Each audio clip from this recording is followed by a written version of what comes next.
कि टेंस के 3 प्रकार होते हैं, प्रेजेंट, पास्ट एंड फ्यूचर, और इन्हीं 3 प्रकारों को 4-4 भागों में बांटा गया है और टोटल मिलाकर के ये हो गए 4 तिया 12। और इन्हीं 12 भागों को समझाने का मैंने आज वादा किया था, तो जरूर समझाऊंगा। लेकिन उससे पहले मैं आपको बता दूं, अगर ये 12 भाग आपने समझ लिए तो पूरे टेंस समझ लिए, क्योंकि ये सारे टेंस इन्हीं 12 भागों में है दोस्तों। लेकिन ये 12 भाग हमें आसानी से समझ में आए, इसके लिए मैं सुविधा करना चाहता हूं। यानी इनको समझने से पहले एक चीज हम समझ लेते हैं, बहुत ही इंपॉर्टेंट चीज है, इसको समझे बिना हम टेंस नहीं समझ सकते। सब्जेक्ट, ऑब्जेक्ट और वर्ब, ये 3 नाम आपने कहीं ना कहीं, किसी ना किसी, कोई ना कोई जगह पे जरूर सुने होंगे। इन तीनों में सबसे महत्वपूर्ण चीज है वर्ब। वर्ब को हम हिंदी में बोलते हैं क्रिया, या कह लो कोई काम। सब्जेक्ट का मतलब कोई भी व्यक्ति, जैसे मैं, तुम, रमेश, सुरेश, गीता, सीता वगैरह वगैरह। और ऑब्जेक्ट का मतलब कोई चीज, कोई वस्तु।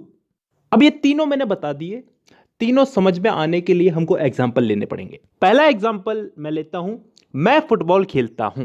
I play football. इसमें आई सब्जेक्ट है, फुटबॉल ऑब्जेक्ट है और प्ले वर्ब है, क्रिया है। अब आपने वर्ब की फर्स्ट, सेकंड और थर्ड फॉर्म का नाम तो सुना ही होगा। यह किस काम आती है, समझाता हूं। देखिए, अभी हमारे पास वाक्य है मैं फुटबॉल खेलता हूं, आई प्ले फुटबॉल। इसमें प्ले जो है ये वर्ब है और प्ले वर्ब की फर्स्ट फॉर्म है। अब मान लो इसी की जगह हमारे पास वाक्य होता कि मैं फुटबॉल खेलता था, तो ये फर्स्ट फॉर्म जो है वर्ब की, ये बदल जाती सेकंड फॉर्म में, यानी कि प्ले की जगह प्लेड हो जाता, आई प्लेड फुटबॉल। यहां पे सब्जेक्ट चेंज नहीं हुआ, ऑब्जेक्ट चेंज नहीं हुआ, सिर्फ वर्ब की फॉर्म चेंज हुई। फर्स्ट फॉर्म से वर्ब की सेकंड फॉर्म हो गई, प्ले बन गया प्लेड। तो आई प्लेड फुटबॉल, मैं फुटबॉल खेलता था। तो दोस्तों यहां पे सब्जेक्ट, ऑब्जेक्ट और वर्ब क्लियर है। सब्जेक्ट किसी व्यक्ति को बोलते हैं, ऑब्जेक्ट किसी चीज को बोलते हैं और वर्ब जो वो काम कर रहा है उसे बोलते हैं। अब हम चलते हैं हमारे उन टेंस के 12 भागों पे जिन्हें समझने से हमें टेंस समझ में आएंगे, और इन सबको मैं एग्जाम्पल दे दे के समझाऊंगा। तो एग्जाम्पल्स को समझने के लिए सब्जेक्ट ऑब्जेक्ट समझना जरूरी था। तो अब शुरू करते हैं इन 12 भागों को समझना। अब यार पहले तो ये इंडेफिनेट वाले समझ लेते हैं, प्रेजेंट इंडेफिनेट, पास्ट इंडेफिनेट और फ्यूचर इंडेफिनेट। तो पहले हम समझते हैं प्रेजेंट इंडेफिनेट। हां, तो अब इसको मैं एग्जाम्पल देकर के समझाऊंगा। 3 टाइप के मैं आपको इसमें एग्जाम्पल्स दूंगा, अफर्मेटिव, नेगेटिव और इंटेरोगेटिव। जैसे हिंदी में बोले तो सकारात्मक, नकारात्मक और प्रश्नवाचक। और उसके बाद कुछ इंपॉर्टेंट रूल्स है वो याद करने हैं, उसके बाद ये भाग कंप्लीट। तो शुरू करते हैं। मैं किताबें पढ़ता हूं, आई रीड बुक्स। यहां पे मैं सब्जेक्ट हूं, किताबें ऑब्जेक्ट है और पढ़ना एक क्रिया है यानी कि वर्ब है। तो सब्जेक्ट आई, पढ़ने का रीड वर्ब रीड और object books, I read books. चलिए इसी को नेगेटिव में बनाते हैं। मैं किताबें नहीं पढ़ता हूं, I do not read books. यहां पे ये डू नॉट क्यों आया ये मैं बाद में समझाऊंगा, लेकिन अभी इतना समझो कि यहां पे आई वही सब्जेक्ट, रीड वर्ब और किताबें बुक्स ये ऑब्जेक्ट। इसी का हम लोग एक इंटरोगेटिव एग्जाम्पल लेते हैं। इंटरोगेटिव यानी कि प्रश्नवाचक। क्या मैं किताबें पढ़ता हूं, डू आई रीड बुक्स। चलिए अब यहीं से ही हम लोग नियम चालू करते हैं। सबसे पहला नियम ये कि यहां पे डू पहले क्यों आया।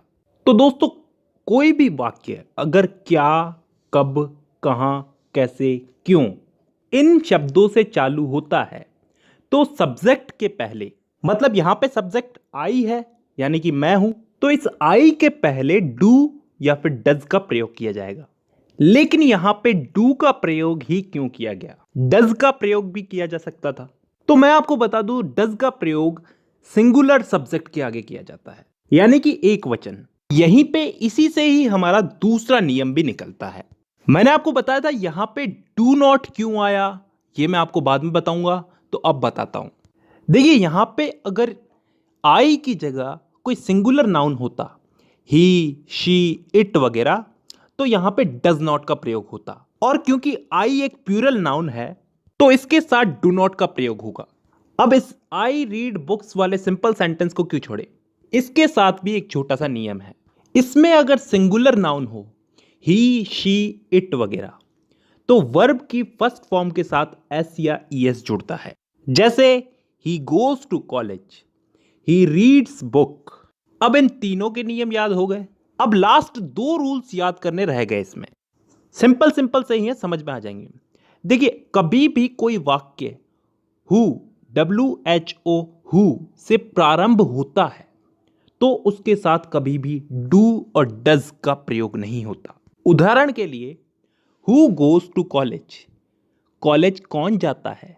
एक और उदाहरण लेते हैं, हु मेक्स अ नॉइज, शोर कौन मचाता है। तो यहां पे हमने डू और डज का प्रयोग नहीं किया। अब एक लास्ट नियम और याद कर लो, कभी भी डू और डज वाक्य में कभी भी डू और डज हेल्पिंग वर्ब के रूप में यूज होता है तो मेन वर्ब के साथ एस या ईएस हटा दिया जाता है। भाई मेन वर्ब तो काम करना ही हो गया, खाता हूं, जाता हूं, पहनता हूं, नहाता हूं वगैरह वगैरह, और ये डू और डज तो हेल्पिंग वर्ब है ना, तो इनके लगने पे एस या ईएस हट जाएगा। अब चलते हैं हम पास्ट इंडेफिनेट पे। इस वाले भाग में भी हम लोग वही तीन टाइप के वाक्य लेंगे, सकारात्मक, नकारात्मक और प्रश्नवाचक, और उसके बाद इसमें भी कुछ इंपॉर्टेंट रूल्स, और फिर ये भाग भी कंप्लीट। देखिए, सबसे पहले तो मैं आपको बता दूं, इस टेंस के अंदर कोई काम हो चुका है, बीते हुए समय में समाप्त हो चुका है, खत्म हो चुका है, उस काम को बताएंगे।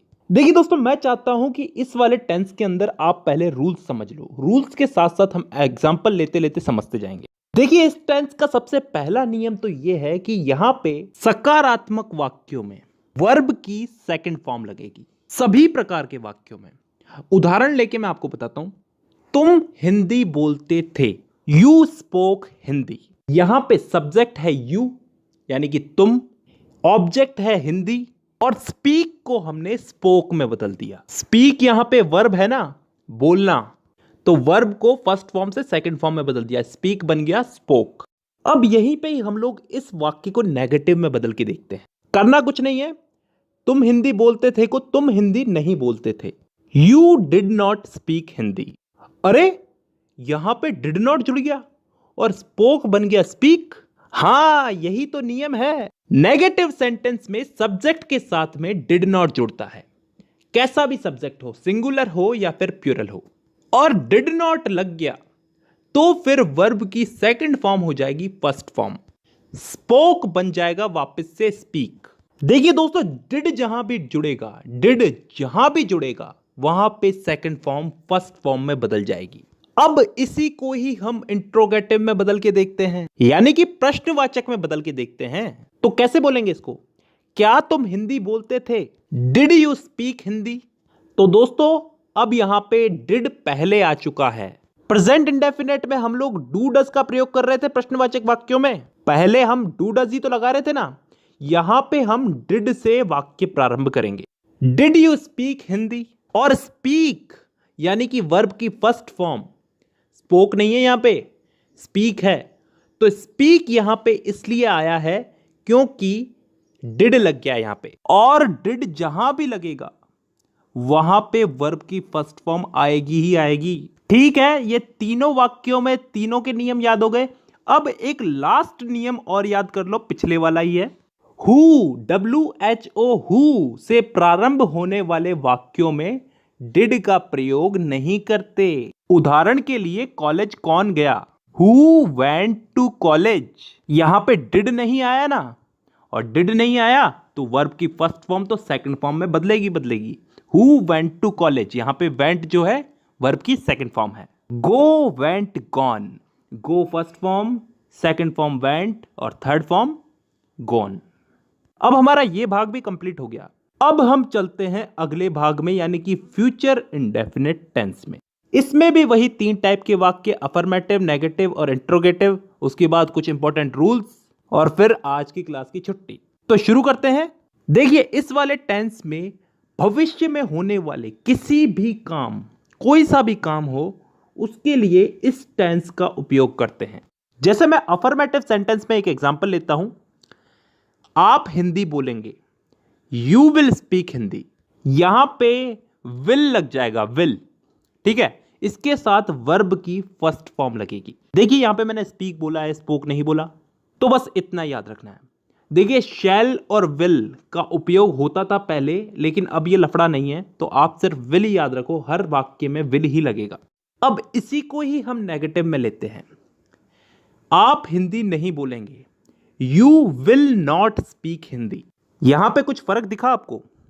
यहां पे बस नॉट शब्द जुड़ा है। नॉट शब्द कहां जुड़ा है? विल के बाद और वर्ब से पहले। वर्ब क्या है हमारी यहां पे? स्पीक। काम तो स्पीक तो बोलना ही कर रहे हैं ना, तो वर्ब से पहले नॉट लग गया, विल के बाद नॉट लगा है। अब एक इंट्रोगेटिव एग्जांपल लेते हैं। क्या तुम हिंदी बोलोगे? Will you speak Hindi? यहां पे क्या हुआ है? कुछ फर्क दिख रहा है? विल जो है ये आगे आ चुका है। इंट्रोगेटिव सेंटेंस में विल को सब्जेक्ट के आगे यूज करते हैं, बस इसके अलावा कोई और रूल याद नहीं रखना। तो दोस्तों आज की वीडियो में हम लोगों ने इंडेफिनेट को कंप्लीट समझ लिया।